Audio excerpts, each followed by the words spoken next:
Welcome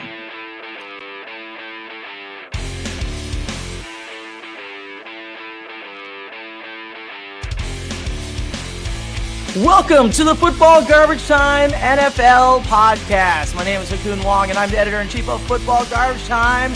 And with me is the OG godfather of Football Garbage Time, Scott King. How you doing, Scott? I'm doing well. We're deep in the playoffs, and college football just ended, so we're kind of in the twilight of football season, which is a little Yes, we are, and I am so glad that college football has ended because it did not end up the way I wanted to, but that's okay. We're going to talk more about that later, Mr. Ohio State shirt, who's rubbing it in right now. And with me as well is our new regular co-host. It's Darrin Midgett. Hey, Darrin, how you doing, buddy? Man, always feeling good, feeling great, man. Happy to be here, man. How you guys doing? All right.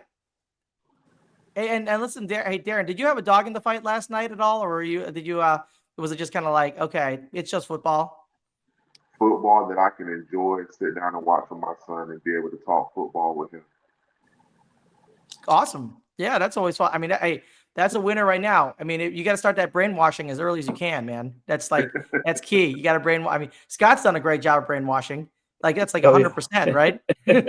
Oh yeah, you start them early, but then they get better than you at fantasy and other things, and it starts to come back and bite you.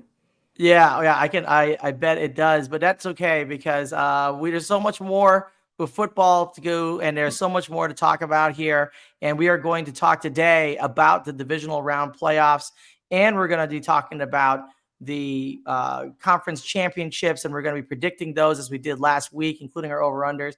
We'll do a little wrap-up of the CFP National Championship game, and then we'll talk about some draft prospects from those CFP teams because that's good. So let's get rolling.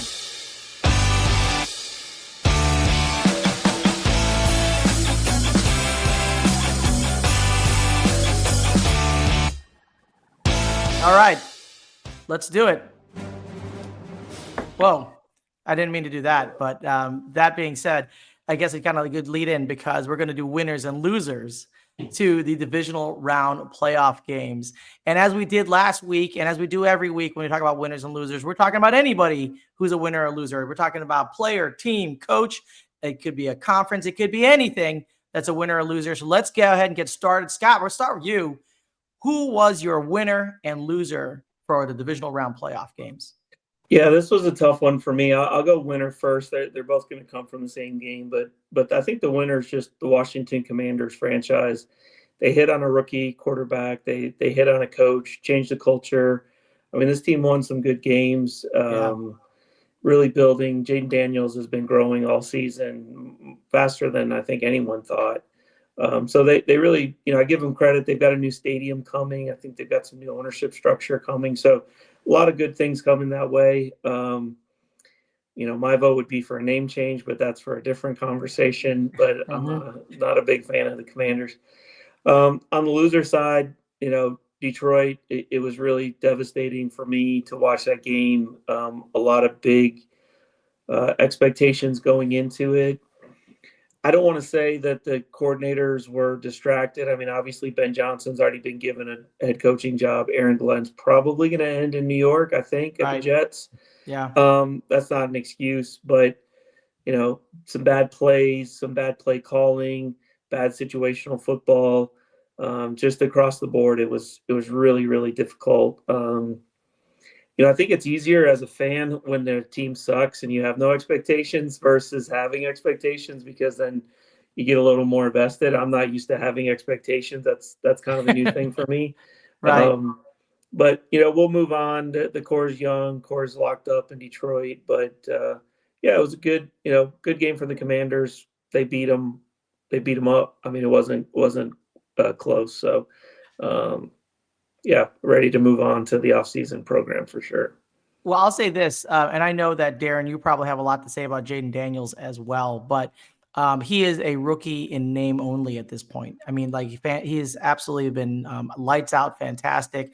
I mean, any quarterback who goes into a divisional round playoff game facing a tough team like the Lions and a tough environment up there in Detroit and drops 481 total yards and 5 touchdowns. I mean, it's just like that's something out of worldly right now. I mean, you know, when you look at Lamar Jackson, which people have been using as a comp, he didn't even operate this type of offense in his rookie year. He ran a lot.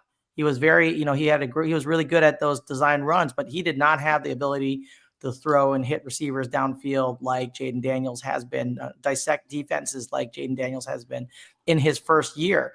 Even CJ Stroud, who was probably one of the, you know, the poster child of quickly developing quarterbacks. I mean, he became a great pocket passer, but never developed in other aspects of the game and took a little bit of a step back this year. So, you know, what Jaden Daniels has done this season, it makes me cringe when I think about that we have Caleb Williams and we passed on Jaden Daniels. But I do think that, you know, Cliff Kingsbury and what's been going on out there in Washington has put him in a position to win, in addition to him being just a great fit for that organization. So, Darrin, I don't want to steal your thunder because you know, obviously we're all on the same page here probably, but any thoughts on Jaden Daniels? And then I'll give you your chance to go over your winners and losers.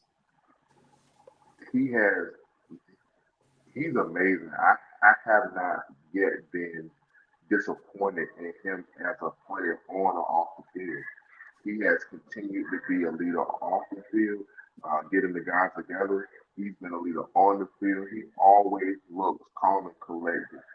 Some people say Eli had like that even kill face. It seems like Jaden has that same thing. It's like you can never tell if he's playing a big game or if he's like at a school dance or you know what I mean. It just seems like he's in this locked in zone. So I mean, I'm amazed by the kid. I tell my son now, if you wanna follow the career of someone, it's either him or Terry McLaurin. If I had to pick players from Washington as a Washington fan, like watch those guys, how they work, what they're doing, and why they're doing it. And I feel like you would have a great career as a football player because that's his aspirations right now. But Right. he's yet to have me feel like, yeah, he may not make it. We may have a sophomore slump. I don't even see a sophomore slump for this guy. Yeah. Yeah. And it's always hard to predict because, you know, I thought that CJ Stroud was going to just keep going up, up, up, up, up. And he actually kind of, you know, leveled off a little bit. But there's the one thing that's interesting about Jaden Daniels is that he's doing it with an opportunistic, but not a elite defense. So that, you know, you got to give him a little bit of, get him a lot of credit for having to put the offense on his back and kind of run with it. When the defense fires, it makes a huge difference. But if they don't, he can get in track meets, and it's not usually a situation that that you have to worry about as a Commanders fan. So, Darrin, with that said, I know that you're going to say the winner this week is basically every Washington Commander fan, but give us your winner and your loser for the divisional round playoffs. It does correlate with Washington, but it's had to be Joe Witt. Like you said, that defense isn't like locked in. They're pretty opportunistic. If anything, I feel like he dialed up a great scheme to keep Jameer Gibbs bottled in to prevent David Montgomery from having a big game. And you know, Amon Ra was he was just I won't say a regular receiver. Amon Ra was just a good receiver that game. He wasn't like elite Amon Ra, and Right. it showed. Their big plays were plays them trying to scrape to get back in, not big plays that changed the dynamic of the game. And give Joe Witt kudos for being locked in with personnel as far as swapping out guys throughout the game, uh, having a great run defense scheme that kept those guys. I think they had like less than 200 yards rushing. I think it was, if I'm not mistaken. It Right. was something like that. And, you know, I expected them to get close to that, to be honest, with David Montgomery coming back. I expected for them to actually go in there and just kill it running. But Washington's defense with Joe Witt and that defensive line really came through. So they're my winners as far as anything. If I had to say Joe Witt and that defense. And, I mean, my loser, I mean, I hate to do him like this, but it has to be Lamar Jackson. I Yeah. mean, you know, everybody was calling him like back-to-back MVP, you know, being the senior to Jaden Daniels Jr. I've heard people say on Twitter, like Jaden Daniels is basically a carbon copy of him. And I mean, to see that kind of a player not be able to carry this team to the next level and be considered MVP, then you pretty much, you know, you, the old adage say you kind of like, you know, crap the bed to an extent. I mean, Yeah. I wanted to see that. I wanted to see a beltway clash in the Super Bowl. Let me just be honest. I wanted to see Baltimore versus Washington. The two dual threat quarterbacks take over New Orleans and put on the show. But hey, maybe next year, Lamar. Yeah. Well, that's the thing, though. It's always maybe next year, Lamar, isn't it? I mean, that's the problem that Lamar Jackson has had.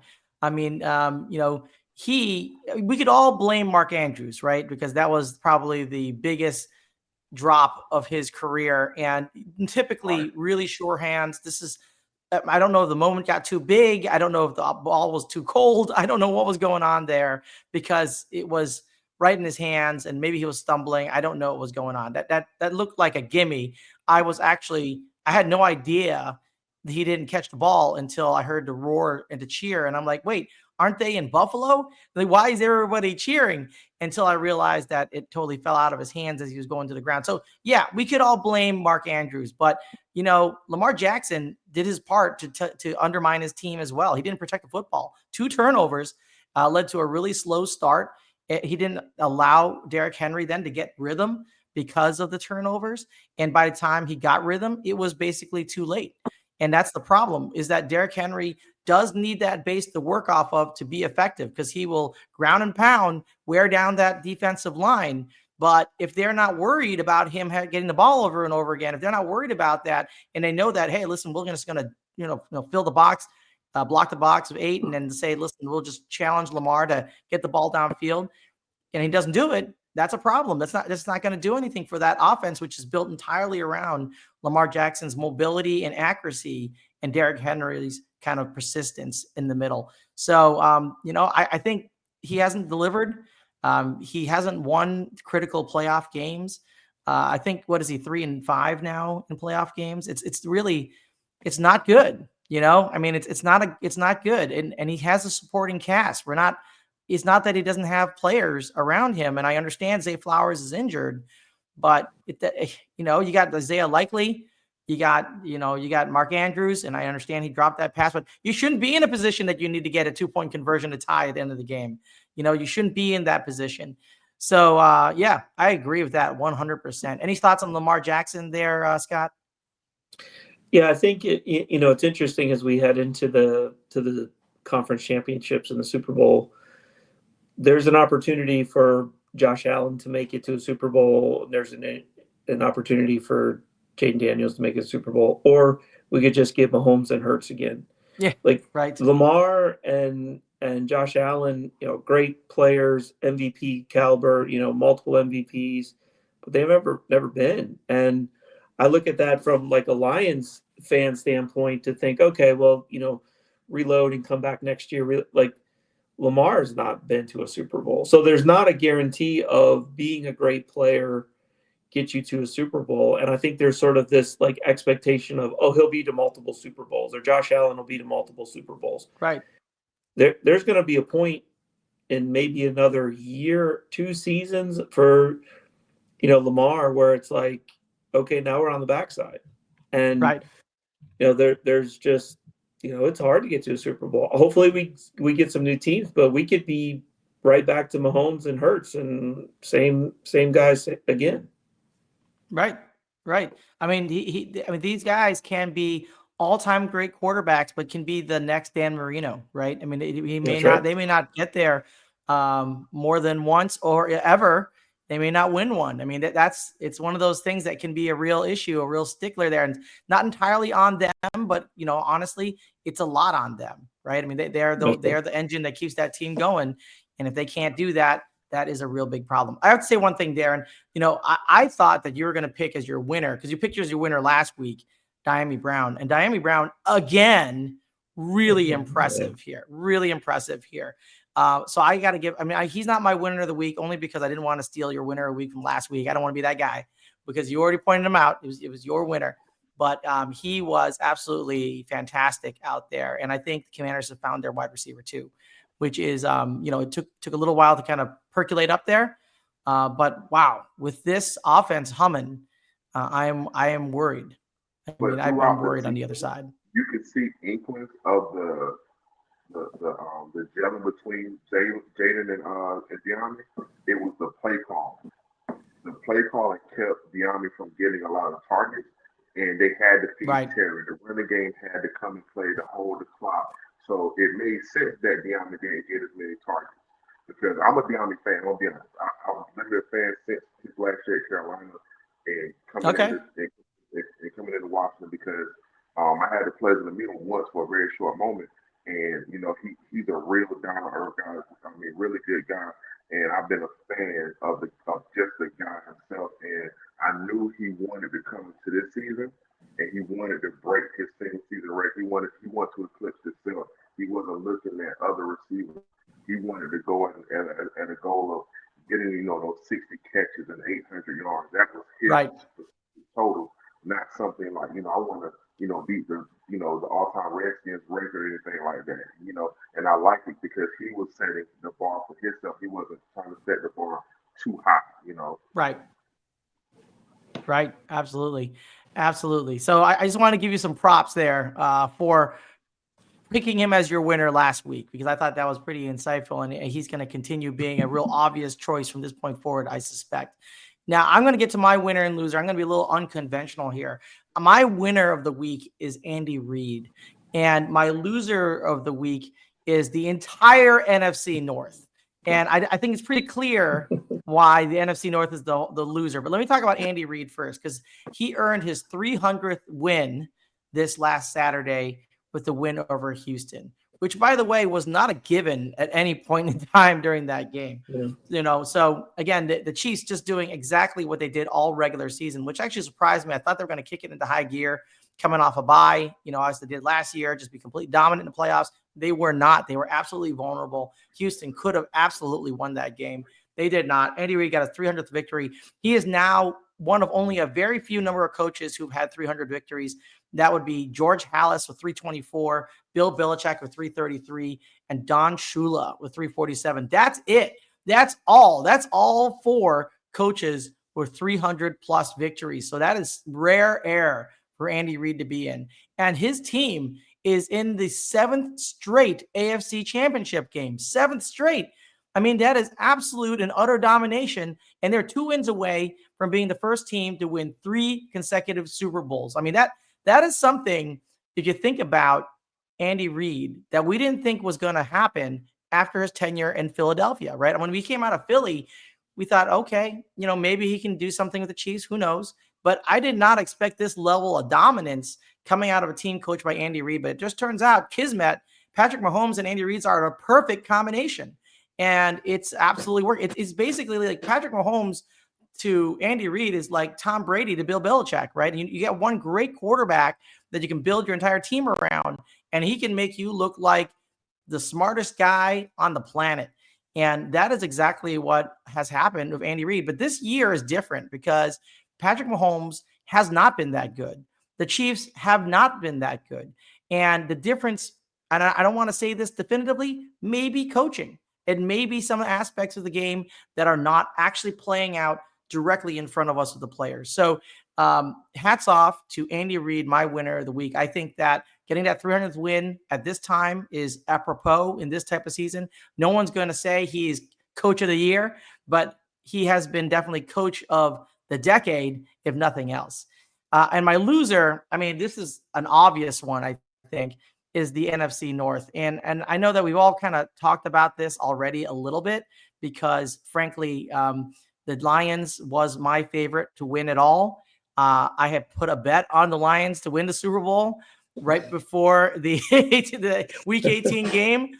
And FanDuel was so worried about my bet, they offered to buy it back at like a 25% premium right after that Week 18 game when they took care of business against the Minnesota Vikings. I said, no way, give me my 5x payout. And now I'm looking at a big crater, lost money there. So the Lions, man, they really did not come through for me, but they didn't come through obviously for Lions fans. They didn't come through for the NFC North. And if you look at it, if you think back to Week 6, the Bears were 4-2 and were on pace with the Lions, the Vikings, and the Packers. At one point in time in the season, we were all talking about the entire NFC North making the playoffs. Obviously, The Bears then went on a 10-game losing streak, so that took them out of the picture entirely. But the Minnesota Vikings and the Lions in that Week 18 Sunday Night Football game, that was kind of teed up as the top of the top in NFC. Who's going to be the 1 seed? Who's going to challenge the title for Super Bowl champs? Who's going to knock off those Kansas City Chiefs? And both of them ended up going out early. And the Packers as well, with Jordan Love taking a huge step back this season. I mean, part of it might have been due to injuries. Part of it may be due to the wide receivers dropping balls. You can blame whatever you want, but he did not look as good this season as he did last season. And there are some question marks there as to whether the Packers can get it back around as well. So you think about that. They are 0-3. 3 of them got in, and they're 0-3 in the playoffs. NFC North, you have done us no help at all. You actually brought shame to the NFC North entirely. It's my bottom line. Any thoughts? I know, Scott, you probably have some thoughts on the NFC North. So I'll hit you first regarding this. Yeah, for sure. Just a quick one on Andy Reid. You look at those numbers. He's 3 years and 11, 12 wins away from being the all-time winningest coach, and Mahomes is not going anywhere, and Andy Reid probably isn't. So that's just kind of an amazing run. But yeah, the NFC North, I mean, Detroit was doing it on defense with guys off the street, and that's not an excuse, but it was just I was on Twitter saying, we have issues, there's issues, and people were like just enamored with the wins. And Minnesota to me was always sort of just smoke and mirrors. I never could understand how they were winning games. It was weird. And so I definitely think they got exposed, and I was rooting for Sam Darnold having a comeback, but me too.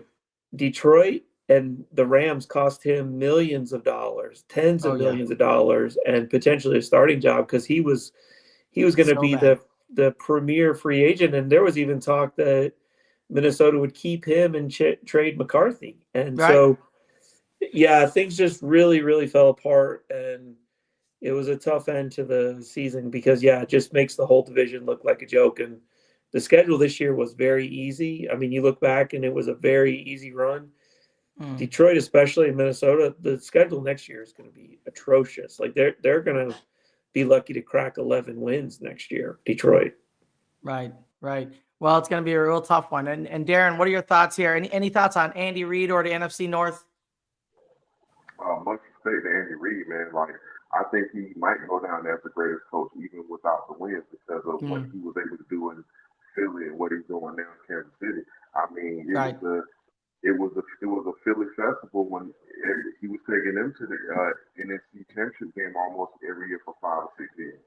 Right. So, I mean, with much respect to him in the NFC North, that was definitely like a wet blanket type of season to have all those teams start off as hot as they did. But then to kind of, teeter off as the season ended for him. I mean, much respect to Kevin O'Connell, though. I really have much respect for him because him coming from Washington and almost being the OC there and then getting the head job in Minnesota, I mean, I much respect to his climb through the coaching ladder. So if I had to give any kudos out of the division, definitely goes to Minnesota. Yeah, and Kevin O'Connell obviously is going to be around next year, and we'll see what he does. I mean, he's in a significant conundrum, as Scott pointed out. Sam Darnold or the unknown J.J. McCarthy coming back from an ACL tear, big question marks there in Minnesota. And you don't want to waste Justin Jefferson's time. I mean, he's probably one of the greatest receivers in the league right now. You can't get him the ball, and things are going to go south really fast. It's kind of like what happened to DeAndre Hopkins. After not only in Houston but after Houston, it's just didn't work out, and it's a waste. When you have that great receiver out there, it doesn't get an opportunity to play with a quarterback and a coach that actually meshes well with them. All right, that is what we got for our winners and losers in the divisional round playoffs. Let's turn to our next topic here, and that is the conference championships. This is big time. I have to say, there's the NFC and the AFC. I did not see the NFC side coming at this point. I actually thought the Commanders and Eagles would play in the wild card until things kind of got all kind of messy at the end of the season there. But this Commanders-Eagles game seems destined to happen, and that's going to be at 3 p.m. on Sunday, January 26th on Fox. The current spread is Eagles by 6. and the total is 47.5. Obviously, they're playing at the Link, so it'll be really interesting to see how that works out. And obviously, when you play at the Link, it could be a snowstorm, it could be a disaster. You could have really, really mean fans. You're probably going to have all those things.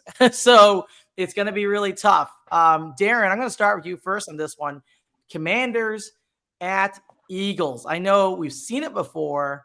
I know that you guys wanted this to happen. And I know that you know a lot about the Commanders. So what do you think here?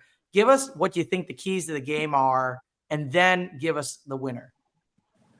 The keys to the game is bringing that same run defense you had in Detroit, packing it up, taking it to Philly, keeping Saquon under 97 yards of like even total yards, making sure that Saquon does not tear the game open. That's the major key to the game. And then after that, playing defense on offense, like I said, with Detroit. Make sure that your run game and Jaden Daniels protect the ball. Limited, less turnovers. I mean, yeah, that Philly defense is opportunistic. Cooper DeJean, Reed Blankenship, and those guys, they're going to want to snatch something out there. So keep the ball away from those guys. Play defense on offense. Hold the time of possession in your hands. And Cliff Kingsbury, continue to dial it up, man. Continue to dial it up. His play calling has had defenses on edge with how he's stacking receivers on each side and manipulating the linebackers. It's been masterful for what he's been doing with that offense. So, Cliff Kingsbury offense, time position on offense, and definitely bringing that run defense is definitely the three major keys for me for Washington to win. And I mean, I will say with a divisional game and the conference championship, I still might take that over. You said it was 47.5, right? Yep. I think I'm going to still take that over and Washington win. Wow.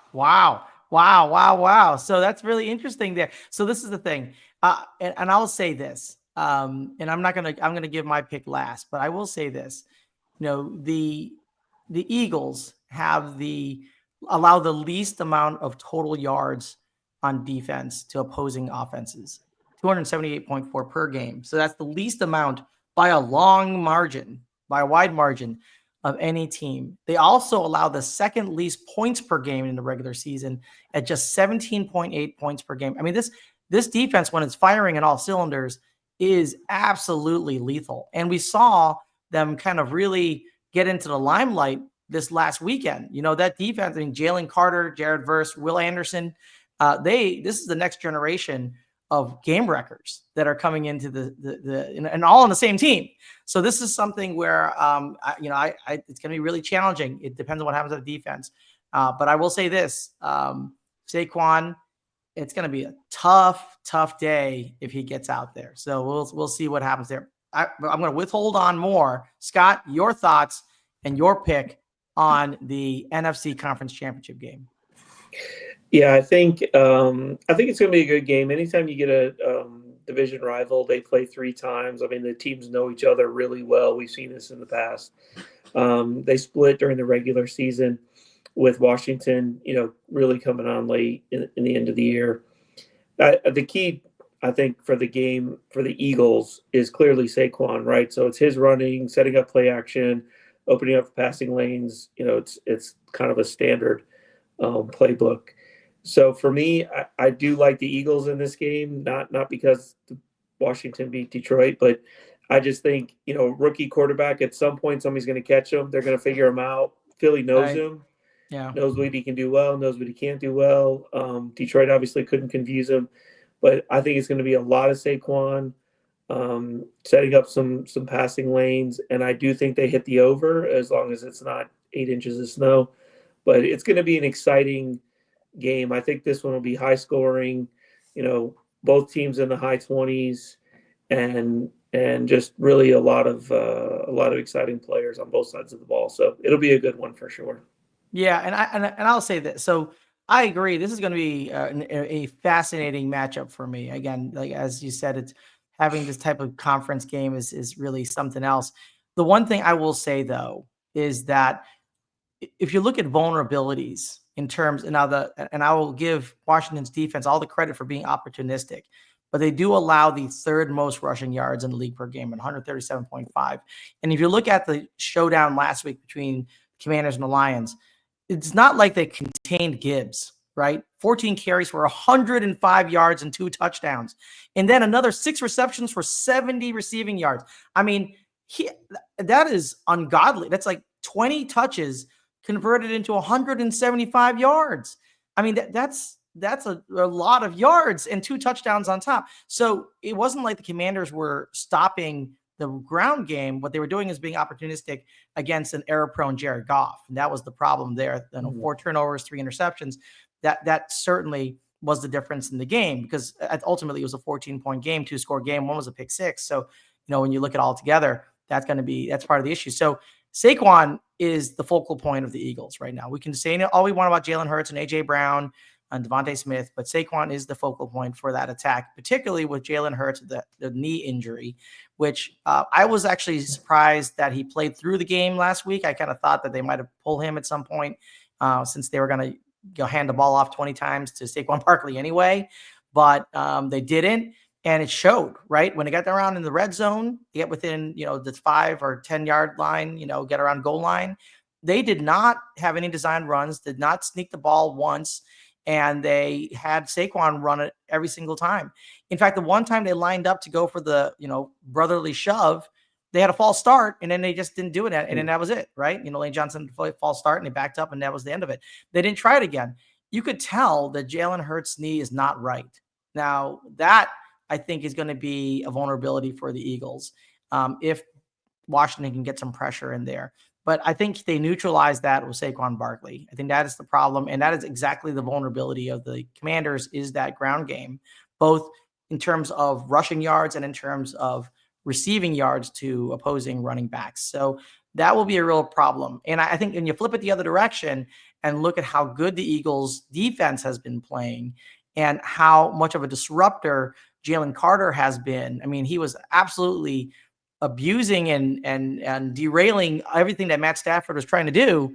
I think it's going to be a really, really tough up-road victory if Washington's able to pull it off. If I had my pick, right, and I said this last week as well, I would say I'd want the Commanders to be there because I want new blood in the Super Bowl. And I think it would be really fascinating story to have the Commanders make it to the Super Bowl with Jaden Daniels and all the things that they've been through over the recent past for the Commanders. But and nobody wants the Eagles there, right? Nobody wants the Eagles there, except for if you're outside of Philly or not an Eagles fan, you probably don't want the Eagles there. But it just seems like too much of a tall task to have the Washington defense contain Saquon Barkley. Can they keep up? Maybe, but the Eagles have one of the best defense, if not, it's at least the second best defense in the league in terms of offensive production limitations. And I just think it's going to be really, really tough to keep up. So in the link with that kind of very dangerous location and dangerous team on both sides, Jalen Hurts is the vulnerability right now, but I'd be surprised if the Eagles don't pull this one off. And I do think it will be an over as well, unless there is a snowstorm there. So, hey, we'll see what happens. I was wrong last week when I picked Detroit. So we'll see what happens. Darrin, you got me right now. I'm 0-1 and you're 1-0 on this one. So we'll see how it goes next week. Let's turn to the other side of the ball here and talk about the AFC Championship game, which, again, I don't think this is a huge surprise to everybody, but there was a toss-up as to whether it was going to be the Buffalo Bills or the Baltimore Ravens. And honestly, what really happened was that the Baltimore Ravens made more mistakes. So with that said, Bills at Chiefs, 6:30 p.m. on Sunday, January 26th. They're playing at Arrowhead. Kansas City favored by just 2 at home. So that's interesting because normally they get 3 just for being at home. So they're favored by 2, and the over-under exactly the same, 47.5. Darrin, what are your thoughts on the Bills at Chiefs? I think this one is going to be a very knock down, drag out fight. I don't think this is going to be a high scoring affair because I don't think it's no love lost between Josh Allen losing to Kansas City years back in the playoffs Yep. and wanting to get over the hump. And I can see this being under 47 and a half game and actually seeing the Chiefs still eke out the win because it just seems like they have to win by 10 points or less. They're not really beating teams up this year. So if if I had to call it, I have to call the Chiefs under. And the keys for Buffalo to win is to actually be able to just put up more points. Actually, Yeah. don't let Steve Spagnuolo out call the game. Yep. Yep. It's going to be really interesting. So, and it's such a hard one here. I'm going to let Scott go first because I got a lot of room. I got a lot of thoughts on this one. But Scott, what do you think here? You Yeah. got the Bills at Chiefs at Arrowhead. What do you think? Yeah, I mean, I thought the Chiefs were going to drop more games than they did this season. I mean, it's obvious you watch them play and they're pulling stuff out and low scoring, but they just keep winning. And so this one I also see being pretty low scoring as well. But I'm going to go with the Bills just because I've got to see somebody other than the Chiefs go. I do think they have enough weapons to get there. I think Josh Allen is playing, at a super high level. So the way the Kansas City Chiefs have struggled, you need a turnover, you need a stop, you need something, but you get up 13-3 or you get up 14-3 or something. The Chiefs aren't coming back and scoring, 30 points in a quarter like they have been. So that'll be the key for the Bills is keeping it under control. Don't turn the ball over, play smart. And if you can just put the Chiefs down a score or two, I think you can put them out. So this one will be, probably 24-13 or something like that. I think it's going to be under, and it'll be interesting. Also pending weather. But I think it's going to be a good matchup, and I really hope the Bills make it just to see them get back there.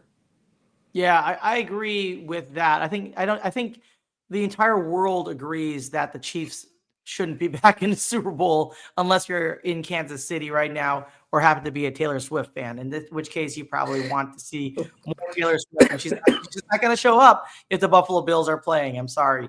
So, at the end of the day, this is a really tough one because clearly there's a lot of history here between the Bills and the Chiefs. But in some ways, I see the Chiefs kind of going this way, and I kind of see the Bills going this way this season. So maybe that's just perception and recency bias. I don't know. But if you look at the kind of intangibles here, Buffalo Bills do look like a team on the rise. The Chiefs do look like a team that's kind of just barely getting by, although still winning. And one of the things that is setting them apart is that the turnover ratio for the Buffalo Bills is the lowest in the NFL. They're the third most takeaways of any team in the NFL, 32, just one off number one, Vikings and Steelers with 33. And they have the least giveaways of any team in the NFL with just 8. So they take care of the ball and they take away the ball. That means extra possessions. And that is something that is really hard to stop if you start getting in that. They're a plus 24 in the season. The next closest team are the Pittsburgh Steelers at plus 16. So you can tell there is a significant difference between what the Bills are doing on defense and offense in terms of opportunities and getting additional possessions. And to get additional possessions, since the Chiefs aren't that kind of explosive offense anymore, I don't think that they're built to play catch up. And if the Buffalo Bills manage to get extra possessions and extra scores that way, I think it'll be a really long day for Patrick Mahomes. Maybe this is wishful thinking. I don't know. But like I said, James Cook is busting out in a big way this season. As I mentioned last week, only the fourth running back to have over 100 yards against the Denver Broncos defense, one of the best rush defenses in the NFL. And he's coming to life at the right time. So, I just think that Josh Allen is due, and he will find a way against the Kansas City Chiefs. I think the bettors think the same thing. Kansas City only favored by 2. I think this becomes an under game because it's going to be defensive in many ways, and the Chiefs are just not that dynamic. And I think that the Bills win this one. And it'll be interesting to see how it plays out.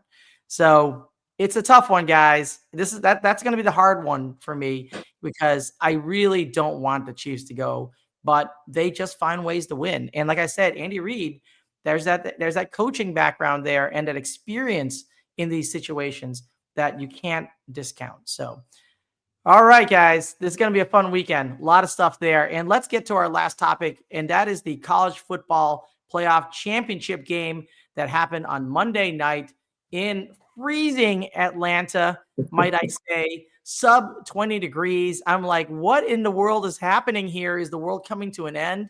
It was like, I think the wind chill got down to single digits last night, walking over to Mercedes-Benz Stadium. I was unfortunately there and rooting for the wrong team. My team came up a little bit short, but I will let the guy who's flexing the winning team to have his first shot on some closing thoughts and a wrap up of the CFP championship and really the CFP in the 12-team era in general. Yeah, it was definitely an interesting game. It was about 45 minutes that way. Still cold here in Atlanta. We had a lot of snow today, actually. So Yeah, good thing you got out. I was lucky. Yeah, for sure. I think the 12-team playoff, I mean, as far as like the format of it, it's amazing. You know, quality or meaningful, I'll say not quality, meaningful football is always important. And the game's meant a lot. A lot of thoughts on how the rankings went. The committee has a ton of work to do revamping the program. I mean, when all of your top 4 ranked teams all get beat, that's never a good thing. The formatting was a mess, but at the end of the day, Ohio State, Notre Dame, you know, 2 of the top 4 programs in the country, you know, historically, not just in the last 20 years, but in the last 120 years. Great game. You know, Notre Dame came back. Ohio State had their struggles. I mean, if you look at my Twitter when they lost to Michigan, I mean, I burned You lost your everything to the mind. ground. I know. it was horrific. But you know, they stuck together. It was a talented, you know, the team that you saw last night is the team that they were expected to have all season. And I think it was an exciting game. I'm glad Notre Dame came back. But you know, a win's a win, and the cover is even better because you got your avatar changed up. So yeah, I did. that's always a good thing. That backdoor cover Lost by that Ohio bet. State was not on my bingo card for Yes, sure. yes. But yeah, it was a good game and a lot of NFL prospects. I actually like Sawyer from the Lions from the Buckeyes to go to the Lions. You're already putting him on the Lions. It's like you already He's already associated him with there. a I Detroit got his Lion. jersey. Yep, I'm ready to go. So yeah, it was exciting end of the season. I think the playoffs are a good thing. Just they need to tweak it though because it can't be like it was this year. This year was not good bracket work, but in the end, you know, exciting game. Yeah, and I think ultimately, I think the best teams made it to the last 2 rounds, which I think that makes the most sense. So at least we got to that point. I'm sure that a lot of people may disagree with me, particularly Oregon fans, but you know, that's to be debated. Darrin, any thoughts on the CFP playoffs, the championship, anything about the way it went with the 12-team playoffs, or what you saw last night? I love the fact that they had expanded it. I feel like it made it more competitive, in my opinion, especially now with the NIL making it and the transfer portal making it as like almost like amateur style football, where these guys get a chance to showcase themselves. So I feel like there was a team left out in Miami. You know, I'm a Florida State fan. I feel like Miami should have been in there. That was kind of like my only, scoff at the college football playoff this year. But I love the fact that they have expanded it, and the game last night was worth every minute of watching because you got an actual football game, and it wasn't, one team. Thank goodness. Yeah, I actually thought, I mean, let me tell you, there was a point in time when I was sitting there thinking to myself, oh no, not again. Thinking back to 2012, 2013, when we lost to Alabama by a lot. And I remember getting to halftime and I said, hey, 7-21 is better than 0-28. All right. So got to look in the bright side here. I look in the bright side. So that being said, Darrin, any thoughts? So I know that Scott's like Sawyer as a draft prospect. Any guys in any of the CFP teams that pop out to you as good draft prospects? For me, as a Commanders fan, I like the guy Julian Love, the running back from Notre Dame. Mm-hmm. I think, Yeah. and also the running back from Penn State. I don't know where he's Singleton? at. Like, I love the way he runs the ball, and I think if he's the guy coming out, maybe that's the guy watching them may target it because I feel like they need to add somebody if they don't keep Eckler or McNichols need to be replaced. So I know that they're probably going to target a running back possibly in this draft. Yeah, I think if you're looking for a running back though, you got to go down to Boise State and take a look at Ashton Jeanty. I think he's obviously he underperformed. He underperformed in the CFP, but man, he looks like Bijan Robinson plus right now, and I can see him just smash in He's a Washington. baller. Yeah, Definitely. I can see him absolutely smash. And I will say that when it comes down to prospects, I think that Ohio State has quite a few additional prospects than Notre Dame does. I will mention Benjamin Morrison out of Notre Dame, our star corner, who actually went down earlier in September, and he didn't get a chance, obviously, to really come back from that. But he probably will be drafted in the first round, I believe. But when you look at the other players in Ohio State, Josh Simmons, offensive tackle, I think is going to be a first rounder. I have no doubt about that. And Mika Egbuka, I haven't been paying as close attention to him because I guess of Jeremiah Smith, but he looks great. And I don't know if he's a wide receiver 1, but I do think he can be a Jackson Smith-Njigba type, like a really strong 1B/2/slot receiver who's just going to wreck opposing defenses that are not fast enough to cover him. So, I was impressed by what I saw this last night. I was impressed with what I saw during the season, and I'm paying close attention to him. I think also JT Timuluau, I guess, the edge rusher out of Ohio State. There's just too many prospects coming out of Ohio State. I hope it wrecks your team next year, Scott, that all these guys are coming out, but I don't think it's going to happen. The only thing is, yeah, right, exactly. I'll say this though. Now you're stuck with Ryan Day. You're never getting rid of that guy. You're never getting rid of that guy.